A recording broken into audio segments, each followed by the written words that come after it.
Hi everyone, this is Maninder here and welcome to ESL point English. I hope आप सभी लोग बहुत अच्छे होंगे।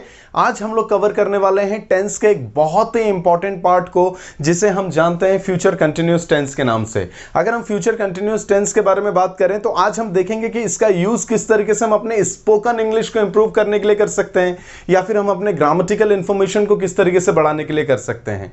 तो उसके लिए क्या करना होगा, हमें वीडियो को स्टार्टिंग से लेकर एंड तक देखना होगा, ताकि सारी चीजें और सारा कंसेप्ट जो है वो हम सीख सकें। इसी के साथ में अगर मैं बात करूं, जो हमारे नए व्यूवर्स हैं वो चैनल को सब्सक्राइब कर लें, ताकि आने वाले वीडियोस भी उन तक पहुंचे और वो चीजों को प्रॉपर तरीके से समझ सकें। तो चलिए स्टार्ट करते हैं आज के फ्यूचर कंटिन्यूअस टेंस को। तो फ्यूचर कंटिन्यूअस टेंस के बारे में अगर हम बात करें, जैसे कि अपने नाम से ही डिफाइन है कि यहां पर जो बात हो रही है वो फ्यूचर में जो काम कंटिन्यू तरीके से होगा, मतलब फ्यूचर में जो काम कंटिन्यू होगा उसी को बताने के लिए हम फ्यूचर कंटिन्यूअस टेंस का यूज करते हैं। जैसे कि अगर मैं बात करूं, जैसे हम जो भी बात करते हैं वो प्रेजेंट में ही करते हैं, ठीक है। चाहे हम पास्ट के बारे में बात करें, चाहे हम फ्यूचर के बारे में बात करें, लेकिन हम यहां पे बात करें फ्यूचर में ऐसा काम जो कंटिन्यूअस तरीके से चलेगा, उसको बताने के लिए हम फ्यूचर कंटिन्यूअस टेंस के बारे में बात करते हैं। तो सबसे पहले इसके स्ट्रक्चर के बारे में बात करें तो इसके स्ट्रक्चर में हम अगर देखें तो यहां पे हम सब्जेक्ट का यूज करेंगे, सब्जेक्ट के बाद में विल बी का यूज करेंगे, विल बी के बाद में वर्ब के साथ में आईएनजी का यूज करते हो, फिर अदर वर्ड्स, फिर जो भी चीजें हैं हम उनका यूज आगे करेंगे। तो इस तरीके से होगा। तो सिर्फ हमारे लिए चीजें इसलिए आसान हो जाती हैं क्योंकि यहां पे सिर्फ हमें अभी विल बी का यूज करना है और वर्ब के साथ में आईएनजी का यूज करना है। सिंपली हमारी चीजें वहां पर क्लियर हो जाएंगी। अब यहां पर अगर हम बात करें, अगर इसकी हिंदी पहचान के बारे में बात करें तो हमें यह चीज समझनी होगी कि इसकी पहचान जो है वो रहा होगा, रही होगी और रहे होंगे। इस तरीके से इसके पहचान को देखा जाता है। लेकिन सबसे पहले हमें यहां पे क्वेश्चन मार्क लगाना होगा कि जो हमने यहां पे पहचान को डिसाइड किया हुआ है, जो कि रहा होगा, रही होगी और रहे होंगे, क्या ये पूरी तरीके से हर जगह पर इंप्लीमेंट होता है?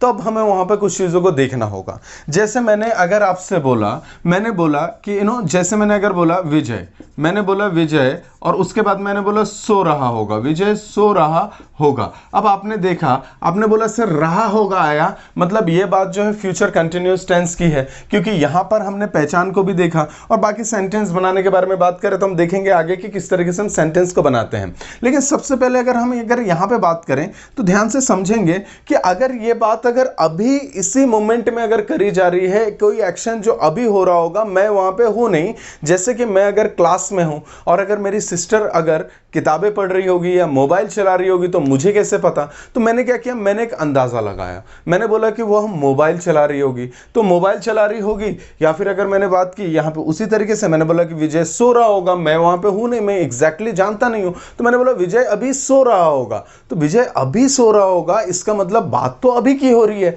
बात फ्यूचर की हो ही नहीं रही है या फिर पास्ट की नहीं हो रही है। तो यहां पे अगर मैं इस सेंटेंस को देख के अगर मैं बात करूं तो इसका यूज जो है मैं किस में कर सकता हूं, प्रेजेंट के लिए भी कर सकता हूं, ठीक है।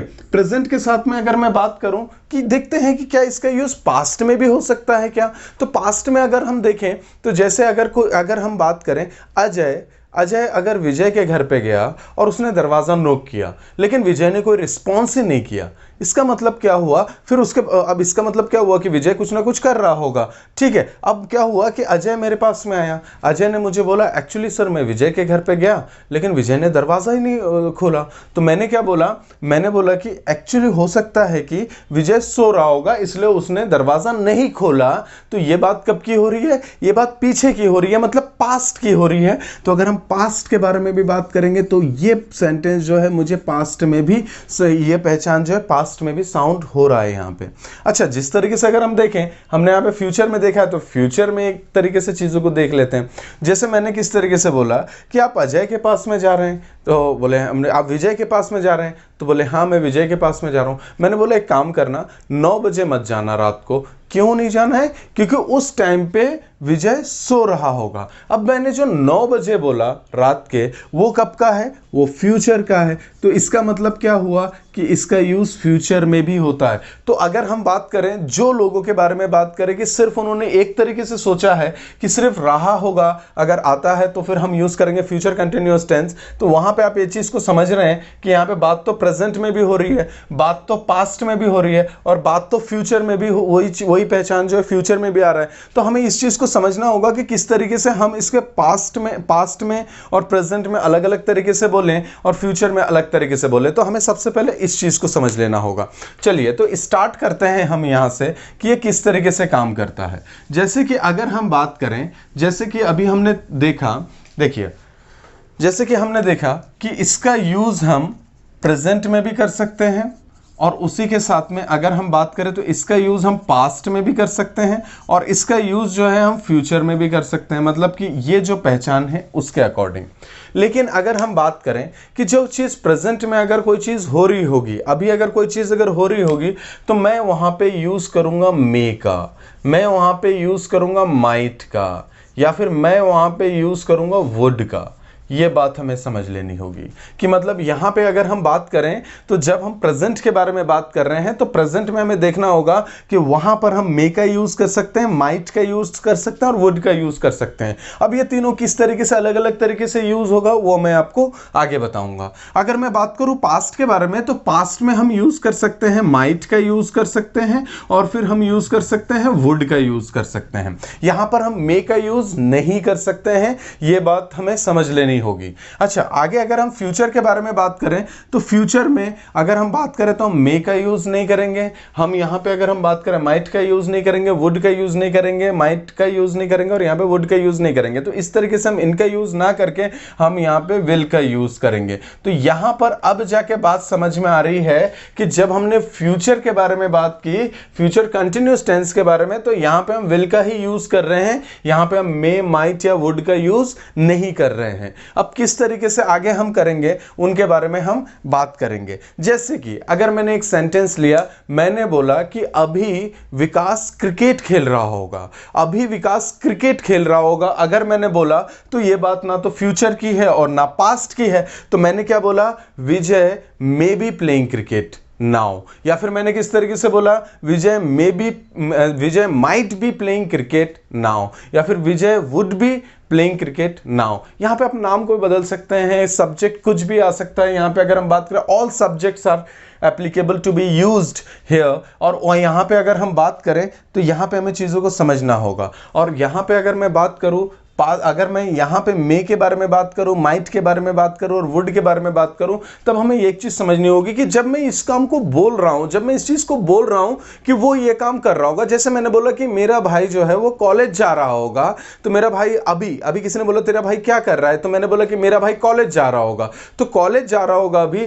तो मुझे क्या लगता है कि एक्चुअल में अगर मैं बात करूँ, मुझे यहाँ पे अगर 80% कॉन्फिडेंस है तो फिर मैं वुड का यूज़ करूँगा। अगर मुझे 50% कॉन्फिडेंस है तो फिर मैं मे का यूज करूंगा। और यहां पे अगर मैं बात करूं तो यहां पर अगर लेस देन 50% है, मतलब बहुत कम है, तो मैं माइट का यूज करूंगा। अब जैसे मैंने अभी क्या बोला था, मैंने बोला था कि विजय जो है वो क्रिकेट खेल रहा है, अभी विजय क्रिकेट खेल रहा है, तो अब मैं कितना % उसको लेके चल रहा हूं कि यहां पर मुझे कितना कॉन्फिडेंस है कि वो इस काम को कर रहा होगा। अब कई बार क्या होता है कि हम अंदाजा लगाते हैं, मैंने बोला कि विजय क्रिकेट खेल रहा होगा, अभी विजय क्रिकेट खेल रहा होगा, तो अभी क्रिकेट खेल रहा होगा, तो इस बात को मुझे ये चीज़ जाननी होगी कि मैं उसके रूटीन को जानता हूं या फिर मैं उसका लाइफ स्टाइल को जानता हूं और कितना % पॉसिबिलिटी है कि वो इस काम को कर रहा होगा। तो यहां पे हम उसके अकॉर्डिंग मे माइट या वुड का यूज करते हैं। जैसे मैंने किस तरीके से बोला, जैसे मैंने एक सेंटेंस बोला, मैंने बोला निहारिका, मैंने बोला निहारिका, और उसके बाद में मैंने बोला may be, Niharika may be, और उसके बाद में मैंने बोला सिंगिंग, और उसके बाद मैंने बोला राइट नाउ। अब यहाँ पे अगर ध्यान से देखेंगे तो यहाँ पर ये जो राइट नाउ है, ये इस बात को पक्का कर रहा है कि ये बात जो है प्रेजेंट की है। यहाँ पे अगर हम बात करेंगे तो फ्यूचर की बात तो हो ही नहीं सकती है। तो यहाँ पे हमें उस चीज़ को समझ लेना है कि ये बात प्रेजेंट की है, तो यहाँ पे हम विल का यूज़ नहीं कर सकते हैं क्योंकि ये फ्यूचर के लिए ही विल होता है। तो यहाँ पे हम मे का यूज़ कर दें। अगर लगे कि नहीं भाई थोड़ी सी ज़्यादा पॉसिबिलिटी है इस चीज़ की, तो फिर मैं किसका यूज़ कर दूंगा, तो मैं वुड का यूज़ कर दूंगा। और मुझे लगता है कि नहीं बहुत कम पॉसिबिलिटी है, तो तो फिर मैं किसका यूज़ कर दूंगा, तो फिर मैं माइट का यूज़ कर दूंगा। इस तरीके की चीज़ों को लेके चलना है। तो मैंने किस तरीके से बोला, Niharika may be singing right now, शायद, या फिर मैंने बोला कि निहारिका अभी जो है गा रही होगी, या फिर मैंने बोला कि निहारिका वुड बी से बोला, तो फिर यहाँ पे चीज़ें जो है थोड़ी ज़्यादा स्ट्रांग हो जाती हैं। तो यहाँ पे चीज़ों को हमें समझ लेना है कि हम किस तरीके से बातों को लेकर चल रहे हैं। इसी चीज़ को हम थोड़ा सा और आगे बढ़ाते हैं। देखिए एक्चुअल में कई बार क्या होता है कि जब जितनी हमें इंफॉर्मेशन होती है हम उस तरीके की चीज़ों का ही यूज़ करते हैं, लेकिन अगर हम बात करें किसी चीज़ के बारे में, अगर हमें डीपली जानना है तो उसके सारी पॉसिबिलिटीज़ को देखना होगा कि इसका यूज़ कहाँ कहाँ हो सकता है और किस तरीके से चीज़ें जो है वो उस तरीके से काम करती हैं। अब अगर ध्यान से समझे कि यहाँ पर जब हम इंग्लिश के बारे में बात करते हैं तो अधिकतर लोग जो है क्या करते हैं, वो उसको कन्वर्ट करके बोलते हैं। तो जब कन्वर्ट करके बोलना है तो उस टाइम पे मैंने आपको बताया कि किस तरीके की चीज़ें जो है वो प्रॉब्लम्स के तरीके से सामने आती हैं। और अगर हम बात करें, अगर हम कंडीशनली इसका यूज़ करें तो वहाँ पर चीज़ें आसान हो जाती हैं। तो कई बार किस तरीके की चीज़ें होती है कि यहाँ पर हमें ये चीज़ समझनी होगी। देखिए अगर मैं यहीं पे अगर वुड का यूज़ कर दूँ, अब थोड़ा सा हम क्लास की ओर आगे बढ़ते हैं, तो यहाँ पे मैंने वुड का यूज़ कर दिया, लेकिन यहाँ पे राइट नाउ है तो प्रेजेंट की बात ही बताएगा। अगर माइट की बात करें और राइट नाउ लगा है तो यहाँ पर हम बात करें तो ये चीज़ जो है ये पास्ट की बात ही ये प्रेजेंट की बात ही कर रहा है। तो अगर हम इस राइट नाउ को अगर यहाँ से हटा देते हैं और इसके जगह पर अगर हम बात करें, जैसे मैंने बोला कि यस्टरडे कर देते हैं, तो यस्टरडे कर दिया तो यहाँ पर क्या हुआ, जैसे मैंने बोला कि Niharika may be singing yesterday, तो यहाँ पे बात क्या हुई, आप बोलोगे सर यहाँ पे पीछे की बात हो रही है और आप यहाँ पे प्रेजेंट की चीज़ों का यूज़ कर रहे हैं, तो यहाँ पर हम इस बार क्या नहीं यूज़ कर पाएंगे, मे का यूज़ नहीं कर पाएंगे। यहाँ पे हमें या तो वुड का यूज़ करना पड़ेगा या तो माइट का यूज़ करना पड़ेगा। और यहाँ पर इस वुड और इस माइट को जो टाइम जोन में जाके बताने का काम है वो करेगा यस्टरडे, कि भाई यहाँ पे बात जो है कल जो है, जैसे अगर अपन बात करें कल जब आप गए थे तो यहाँ पर अगर हम बात करें तो कल वह गाना गा रही होगी, इस तरीके की बात करेंगे। तो चीज़ें जो है हम इस तरीके से लेके चलते हैं। तो यहाँ पे पास्ट से इंडिकेटिव चीज़ होनी चाहिए, तब ये बात पास्ट में क्लियर होगी, अदरवाइज जो है पास्ट में क्लियर नहीं होगी। तो यहाँ पे चीज़ों के लिए यहाँ पे हमें चीज़ों को किस तरीके से ध्यान में रखना है कि अगर इस तरीके के वर्ड का यूज़ नहीं होगा तो फिर हम यहाँ पे कोई भी पॉसिबिलिटी, कोई भी चीज़ का यूज़ कर सकते हैं, चाहे वो मे, माइट, वुड या फिर विल क्यों ना हो, हम सारी चीज़ों का यूज़ यहाँ पे कर सकते हैं। चलिए अब हम इसको थोड़ा सा और आगे बढ़ाते हैं और किस तरीके से चीज़ों को लेकर चलते हैं उनके बारे में देखेंगे। फिर उसके बाद में हम लास्ट में इस चीज़ को भी समझेंगे कि चीज़ों को जब बोला जाता है तो हम किस तरीके से चीज़ों को समझेंगे। चलिए सबसे पहले अगर मैं बात करूं, देखिए जैसे कि अगर मैं बात करूं तो यहां पर मैंने एक सेंटेंस लिया, मैंने किस तरीके से बोला, देखिए यहां पर इंग्लिश हमारे लिए बहुत ही ज़्यादा सिंपल है। तो और अगर हम बात करें, अगर इसको हम कंडीशनली सीखें तो ये बहुत ही ज़्यादा सिंपल हो जाएगा। जैसे मैंने किस तरीके से बोला, मैंने बोला शी और उसके बाद में मैंने बोला she may be, she may be singing, she may be singing now. इसका मतलब क्या हुआ कि वह अभी गा रही होगी। अब यहाँ पे क्या हुआ, मे बी का यूज़ कर दिया। उसके बाद में मैंने क्या बोला, he might be driving car right now. तो यहाँ पर क्या हो गया, राइट नाउ, ठीक है। मतलब कि क्या हो गया, वह अभी कार चला रहा होगा, ठीक है। उसके बाद में अगर मैंने बोला कि जैसे मैंने किस तरीके से बोला, मैंने बोला विक्रम, तो मैंने बोला विक्रम और उसके बाद में मैंने बोला would be, Vikram would be, और उसके बाद में मैंने बोला प्लेइंग क्रिकेट नाउ, ठीक है। इन दोनों की इसके बारे में अगर हम बात करें तो यहाँ पे हम बात कर रहे हैं प्रेजेंट के बारे में। तो यहाँ पे चीज़ को हमें समझ लेनी है। प्रेजेंट के बारे में जब हम बात कर रहे हैं तो यहाँ पर जब मैं इस बात को बोल रहा हूँ she may be singing now, तो इसका मतलब क्या हो गया, यहाँ पे ये बात 50% पॉसिबिलिटी को बता रहा है कि नहीं वह अभी गाना गा रही होगी, इस तरीके की बात। और अगर मैंने बोला he might be driving car right now, इसका मतलब मुझे कॉन्फिडेंस नहीं है अपनी बात पे, ये काम कर रहा है नहीं कर रहा है, मुझे तो बहुत कम लग रहा है, लेकिन मैंने बोला हो सकता है कि he might be driving car right now, इस तरीके की बातें। और अगर मुझे कुछ ज़्यादा ही कॉन्फिडेंस है, मतलब मैं 100% श्योर तो हो ही नहीं सकता कि नहीं बिल्कुल वो ये काम कर रहा है, तो अगर वो मेरे सामने अगर उस काम को कर रहा है तो मैं बोल देता कि ही इज़ प्लेइंग क्रिकेट, लेकिन वो मेरे सामने तो खेल नहीं रहा है, या मेरे सामने कार तो नहीं चला रहा है, मेरे सामने वो गा तो नहीं रही है, तो फिर मैं क्या बोलूँगा, Vikram would be playing cricket now. इसका मतलब मुझे मतलब विक्रम के ऊपर कॉन्फिडेंस है कि विक्रम जो है अभी क्रिकेट खेल रहा होगा। तो यहाँ पर सेंटेंस को अगर हम समझे तो यहाँ पे हमारा जो कॉन्फिडेंस है यहाँ पर जो है ये 80% हम इस चीज़ को लेके श्योर हैं कि वो अभी इस काम को कर रहा होगा। और ये यहाँ पे अगर हम बात करें तो लेस देन 50%, मतलब कि अगर हम बात करें तो ये 30% पॉसिबिलिटी है कि वो कार चला रहा होगा। तो ये हमने प्रेजेंट की कंडीशन को देखा, और उसके बाद में हम देखेंगे कि किस तरीके से हम दूसरी चीज़ों को भी लेकर चलते हैं। दूसरी चीज़ों के बारे में अगर मैंने बोला, अगर जिससे मैं पास्ट के बारे में बात करूं तो पास्ट में हम किस तरीके से देखते हैं, जैसे हमने बोला प्रिया, ठीक है, और प्रिया के बाद में हमने क्या बोला, would be, Priya would be, और उसके बाद में हमने बोला कुकिंग, और उसके बाद में एट 5 o'clock yesterday, ठीक है। तो इसका मतलब क्या हो गया कि प्रिया जो है वो यहाँ पर कल शाम के 5 बजे जो है कुकिंग कर रही होगी, इस तरीके की बात होती है। तो यहाँ पे हम चीज़ों को लेकर चलते हैं। और अगर मैंने और बात की, जैसे मैंने बोला माई फादर, और उसके बाद में मैंने बोला might be, my father might B, मैंने बोला रीडिंग न्यूज़पेपर,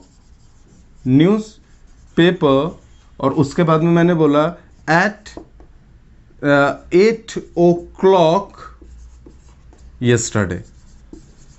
इसका मतलब क्या हो गया, मैं यहाँ पे बात फ्यूचर की तो कर ही नहीं रहा हूँ, तो मैंने क्या बोला, my father might be reading newspaper at 8 o'clock yesterday। मेरे पापा जो है कल सुबह 8 बजे जो है न्यूज़पेपर पढ़ रहे होंगे।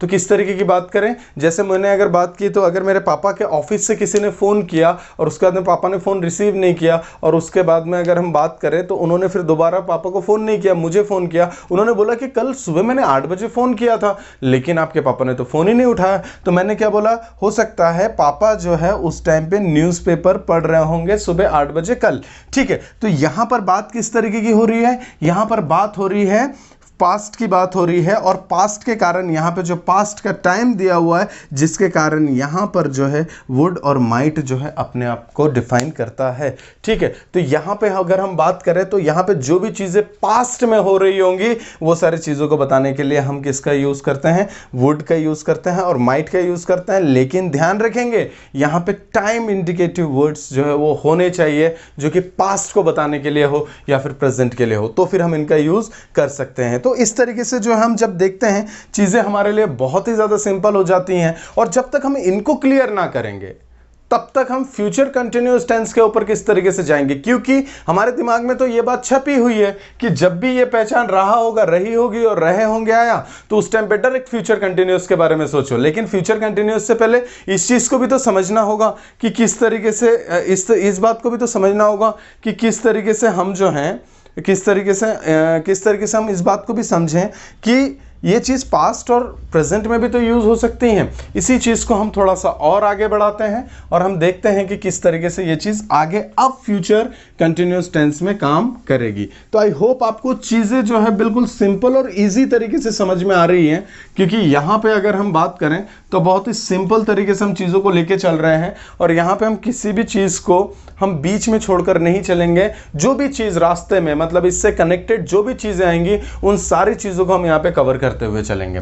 चलिए, तो हम अगर आगे की बात करें तो अब हम बात करेंगे फ्यूचर के बारे में। तो जब हम फ्यूचर के बारे में बात करेंगे तो मैंने क्या बोला, वह कल दिल्ली जा रहा होगा, मतलब फ्यूचर में जो काम कंटिन्यूअस तरीके से चल रहा होगा। तो मैंने किस तरीके से बोला, मैंने बोला कि वह कल दिल्ली जा रहा होगा।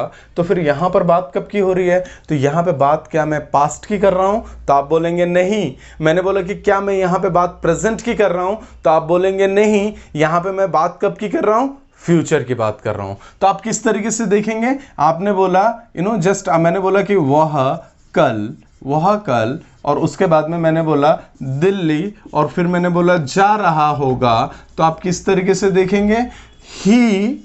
ठीक है, अब मैंने बोला कि ही, अब ही क्यों आया, क्योंकि यहाँ पे रहा होगा, और अकॉर्डिंग टू हिंदी हम किस तरीके से समझते हैं कि रहा होगा मतलब यहाँ पे हम बॉय के बारे में बात कर रहे हैं, मेल के बारे में बात कर रहे हैं। तो मैंने क्या बोला, ही, और उसके बाद में यहाँ पे जा रहा होगा, और वहाँ पे कल की बात हो रही है, तो मैंने क्या बोला, ही विल बी, और उसके बाद में गोइंग, और उसके बाद में टू, और फिर गोइंग टू, और फिर उसके बाद में हमने देखा दिल्ली, और उसके बाद में हमने बोला टुमारो। मतलब कि क्या हुआ, वह कल दिल्ली जा रहा होगा। मैंने किस तरीके से बोला, वह जो है कल सुबह कुकिंग कर रही होगी, या फिर मैंने किस तरीके से बोला, वह 5 बजे, वह शाम के 5 बजे जो है कंप्यूटर चला रहा होगा। ठीक है, तो यहाँ पे अगर हम बात करें तो टाइम को बताना बहुत ज़्यादा ज़रूरी हो जाता है जब हम फ्यूचर के बारे में बात करेंगे। तो यहाँ पे हम चीज़ों को समझना होगा। जैसे मैंने किस तरीके से मैंने बोला, मैंने क्या बोला, शी विल बी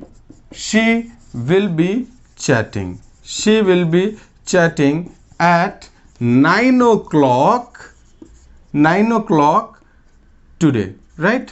तो मैंने किस तरीके से बोला, वह जो है वो जो है आज शाम के 9 बजे जो है चैट कर रही होगी। उस टाइम पे अगर हम बात करें तो उस टाइम पे वो कोई दूसरा काम नहीं करेगी। तो इस तरीके की चीज़ें होती है कि जहाँ पे अगर मैं बात करूँ तो वहाँ पे चीज़ों को हम लेकर आएंगे। तो यहाँ पर हमें चीज़ों को समझना होगा कि देखिए, अगर मैंने किस तरीके से बोला, मैंने अगर यहाँ पे बोला आई विल बी, मैंने बोला I will be doing work there. ठीक है, मतलब कि क्या हो गया, मैं वहाँ पे काम कर रहा हूँगा, लेकिन सिर्फ विल बी लगाने से ये बात तो क्लियर नहीं होगी ना, क्योंकि सेंटेंस को फ्यूचर में बताना भी पड़ेगा। तो मैंने क्या बोला, I will be doing work there today. ठीक है, मतलब कि क्या हो गया कि मैं आज वहाँ पर काम कर रहा होऊंगा। तो ये तो बात हो गई नॉर्मली। अगर हम बात करें तो जब हम राइटिंग बेसिस पे बात करें तो यहाँ पे टाइम को बताना ज़रूरी हो ही जाता है। लेकिन अगर हम बात करें स्पोकन बेसिस पे तो यहाँ पर क्या होता है कि कई बार जैसे क्या होता है कि जो पूछता है वही आपको टाइम लगा के पूछ लेता है। जैसे मैंने किस तरीके से बोला, मैंने बोला कि जस्ट किसने मुझसे पूछा कि क्या आज आप फ्री हो, तो मैंने बोला कि हाँ, लेकिन मुझे कुछ काम है। तो उनने बोला कि शाम के 5 बजे। मैंने बोला 5 बजे नहीं हो पाएगा, क्योंकि I will be doing work there today, या फिर I will be doing work at 5 o'clock in the evening. मैं 5 बजे काम कर रहा हूँगा। इस तरीके की बात करेंगे तो वहाँ पे चीज़ें जो होती हैं वो वहाँ पे हम इस तरीके से लेके चल रहे हैं। जैसे मैंने किस तरीके से बोला, मैंने बोला जस्ट मैंने बोला अनूप विल बी और उसके बाद में waiting, Anup will be waiting there, Anup वहाँ पे वेट कर रहा होगा। तो यहाँ पे जब हमारी बात चल रही है तो सामने वाले ने बोला कि मैं अगर अनूप के इससे मिलने अगर जाऊँगा तो फिर क्या अनूप मुझसे मिलेगा? मैंने बोला बिल्कुल मिलेगा, Anup will be waiting there, Anup आपके लिए वहाँ पे इंतज़ार कर रहा होगा, अनूप आपको वहाँ पे मिल जाएगा। तो चीज़ें जो है इस तरीके से होती हैं कि जब हम फ्यूचर कंटिन्यूस टेंस के बारे में बात करते हैं तो चीज़ें जो है फ्यूचर के लिए इंडिकेटिव होनी चाहिए, डिवोटेड होनी चाहिए कि वो सेंटेंस जो है उसका यूज़ हम फ्यूचर में ही करेंगे। तो इस तरीके से हम चीज़ों को समझें तो चीज़ें हमारे लिए बहुत ज़्यादा ही आसान हो जाती हैं। तो अगर हम सिर्फ बात करें कि अगर हम सिर्फ हिंदी को पकड़ें और उसी चीज़ को इंग्लिश में कन्वर्ट करके बोलें तो एक्चुअल में क्या होता है कि जब कोई अंग्रेज इंग्लिश में बात कर रहा होता है तो वो वहाँ पे कन्वर्ट करके तो बोलता नहीं है, वो वहाँ पे सिचुएशनली बोलता है। तो कुछ लोग कंफ्यूज हो जाएंगे कि भाई यहाँ पे वुड बी का यूज़, अगर हम बात करें वुड का यूज़ या फिर माइट का यूज़, ये प्रेजेंट में किस तरीके से हो रहा है। लेकिन हमने देखा कि उसका यूज़ जो है पॉसिबिलिटी को बताने के लिए होता है और उसी सेंस में हम उसका यूज़ वहाँ पर करते हैं। तो इस तरीके से चीज़ें जो है हमारे लिए बहुत ही ज़्यादा सिंपल हो जाती हैं कि जैसे कि अगर मैंने बोला कि जस्ट राधा जो है वो डांस कर रही होगी, तो मैंने किस तरीके से बोला, राधा विल बी डांसिंग। अब कब कर रही होगी? अब अगर यहाँ पे विल बी की जगह पे कोई और चीज़ भी आ सकती है, लेकिन मैं स्पोकन सेंस में बात करूँ, अगर मैंने बोला कि नहीं वहाँ पे राधा डांस कर रही होगी 5 बजे, तो Radha will be dancing there at 5 o'clock। इस तरीके की बातें होंगी। तो यहाँ पे आने वाले टाइम पे जो भी चीज़ कंटिन्यूएशन में होगा वो सारी चीज़ों को हम यहाँ पे बताते हैं। इसी के साथ में अगर हम बात करें कि कुछ चीज़ें इस तरीके से भी होती हैं कि जो चीज़ें आप अभी तो बोल रहे हैं कि नहीं, वह आपने बोला कि वह दिल्ली जा रहा होगा कल, और आपने अगर बोला कि कल वह दिल्ली नहीं जा रहा होगा, तब आपको यहाँ पे ध्यान देना है कि नॉट का यूज़ कहाँ करना है। कुछ लोग बोलेंगे कि नॉट का यूज़ हम यहाँ पे कर दें, तो एक बात याद रखेंगे, this is your helping verb.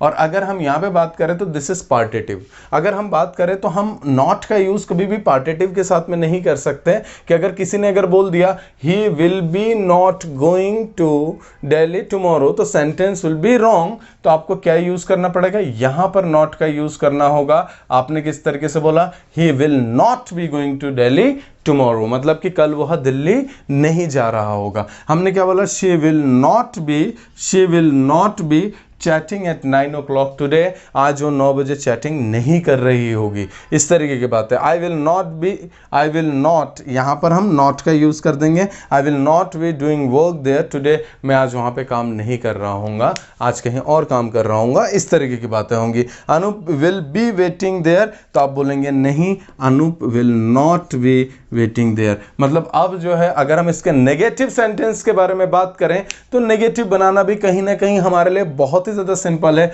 बस सिर्फ बात इतनी ध्यान रखनी होगी कि हमें हेल्पिंग वर्ब के बाद में जो है नॉट का यूज़ करना है। काफ़ी लोगों के बारे में बात करें तो यहाँ पे सोच लेते हैं तुरंत, तो यहाँ पे हमें ध्यान देना है कि पार्टेटिव के बाद में यूज़ नहीं करना है, हमें यहाँ पे सीधे हेल्पिंग वर्ब के साथ में यूज़ करना है। तो ये चीज़ हमारे लिए इस तरीके से होती है। अगर बोला कि इसमें क्वेश्चन किस तरीके से करेंगे, तो आप क्वेश्चन को किस तरीके से देखेंगे, तो आप क्या कर देंगे, इस विल को उठाकर, अगर हम देखें इस विल को उठाकर यहाँ पे रख देंगे, तो और लास्ट में क्या कर देंगे, क्वेश्चन मार्क लगा देंगे। जैसे कि मैंने बोला विल, और उसके बाद मैंने बोला विल यू बी, और उसके बाद में मैंने बोला riding, will you be riding bike today, right, question mark.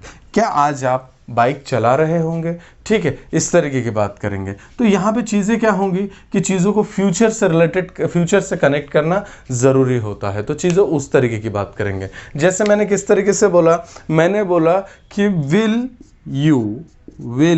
You B challenging, ठीक है, विल यू बी चैलेंजिंग। तो अगर हम बात करें, जब हम क्वेश्चन करते हैं, तो क्वेश्चन जब करते हैं तो उस टाइम पे अगर हम चाहें तो हम यहाँ पर टाइम को लगा भी सकते हैं, नहीं भी लगा सकते हैं। जैसे मैंने बोला विल यू बी चैलेंजिंग, क्या आप चैलेंज कर रहे होंगे, तो किस तरीके से बोलोगे, या आई will B challenging today, right, या टुमारो, इस तरीके की बात है। तो यहाँ पे चीज़ें जो है इस तरीके की होती हैं। तो आई होप आपको चीज़ें जो है लाइन टू लाइन सारी चीज़ें समझ में आ रही है। आपसे अगर किसी ने अगर बात की, जैसे किसी ने बोल दिया will you B playing cricket, क्या आप क्रिकेट खेल रहे होंगे, तो आपने बोला कि of course I will B playing cricket at 4 o'clock in the evening. इस तरीके से बात करेंगे। किसी ने बोल दिया कि आप क्रिकेट खेल रहे होंगे, तो आपने बोला नहीं, no I will not be playing cricket at 4 o'clock in the evening. इस तरीके की बात है। तो नहीं, मैं क्रिकेट नहीं खेल रहा हूँगा। तो जो आने वाले टाइम पे जो भी काम हो रहा होगा उसको बताने के लिए ही हम फ्यूचर कंटिन्यूस टेंस का यूज़ करते हैं।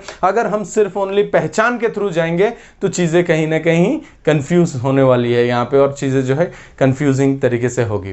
तो इसी के साथ में अगर हम बात करें तो वीडियो को एंड करते हैं। आई होप आपको सारी चीज़ें पसंद आ रही हैं, चीज़ें समझ में आ रही है। अगर चीज़ें समझ में आ रही हैं तो इसके ऊपर नोट्स बनाएं, इसके ऊपर प्रैक्टिस करें। सिर्फ ओनली अगर हम बात करें कि अगर सिर्फ वीडियो देख ले और हम सोच लें कि हम इंग्लिश स्पोकन में आ जाएंगे तो चीज़ें कहीं ना कहीं हमारे लिए प्रॉब्लमेटिक है। हमें उस तरीके से नहीं करना है, हमें नोट्स बनाने हैं, हमें प्रैक्टिस करनी है। स्टार्टिंग में गलतियां होंगी और गलतियां करनी है, और उस धीरे धीरे से क्या करना है, उन गलतियों को इंप्रूव भी करते हुए आगे बढ़ना है। तो इस तरीके से अगर हम बात करें तो आज हमने देखा फ्यूचर कंटिन्यूअस टेंस को। आने वाले टाइम पे हम और भी नई नई चीज़ों को देखेंगे। जो नए व्यूवर्स हैं, एक बार फिर से मैं कहूँ, आप लोग चैनल को सब्सक्राइब कर लें, वीडियो आप तक रेगुलर पहुंचता रहेगा। और इसी के साथ में आप वीडियो को लाइक करें, कमेंट करें और दोस्तों के साथ में शेयर करें। Thank you so much, best of luck.